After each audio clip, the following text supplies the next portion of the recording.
kyolina okumanya nti bw'oba osaba Allah osobola omusaba ekintu mazatufu obadde tokyagala ate Allah nakyo ate osobola omusaba Allah ekintu wallahi nakikuwa kyennyini. Kati mu mbeera yonna ebiseera ebisinga ffe tugwamu amaanyi ne twerabira nti Qur'an bw'obanga obadde ogisoma tosobola kuggwamu maanyi. N'osomedde hadithi ya rawahu Muslim mbaka sallallahu alaihi wasallam ng'agamba temazima matuufu musome Qur'an kubanga Qur'an egenda kujja ku yawmul qiyama ngezikuwuliriza bagisoma. Golowooza amazima matuufu nga tuzze tubitadde emabbali engeri gye wayisaamu ne Qur'an esobola okuwuliriza engeri gye wayisaamu ne Qur'an esobola okuwuliriza ku yawmul qiyama. Allah subhanahu wa ta'ala waakutwalira wano ne Qur'an eyo gy'osoma okakasa esobola okuwuliriza n'oyingira ejjana. Weba tesobola kuwuliriza okyayina akaseera kubanga Qur'an egenda kuddamu ansa zonna ze weebuuza ku ddiini. Ne bagamba al-Qur'an dusturuna,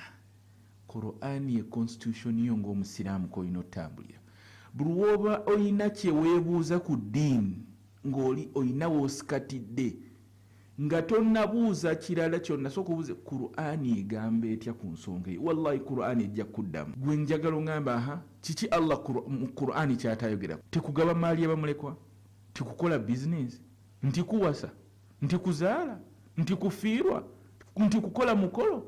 Buli kimu Allah yakyogerako. Allah wabate yakinnyonnyola bulungi hadithi ne zijja ne zongera okubeera nga zikittaanya butya wekikolebwamu. Kubanga Allah subhanahu wa ta'ala ye kennyini yatugamba fa in tanaza'tum fi shay'in farudduhu ila Allahi war rasul. We muba mufunye obutakkaanya bwonna nga mufunyeemu okusoomoozebwa kwonna muddeeyo eri Allah n'omubaka we. Amakulu g'eyo aya nti farudduhu ila Allahi war rasul wategeeza nti muddeeyo eri Allah n'omubaka we bakusindika eri Qur'an eyogera ki kweno ensonga. Kati gwe atasoma Qur'an manya omanya nti oyina by'osuba bingi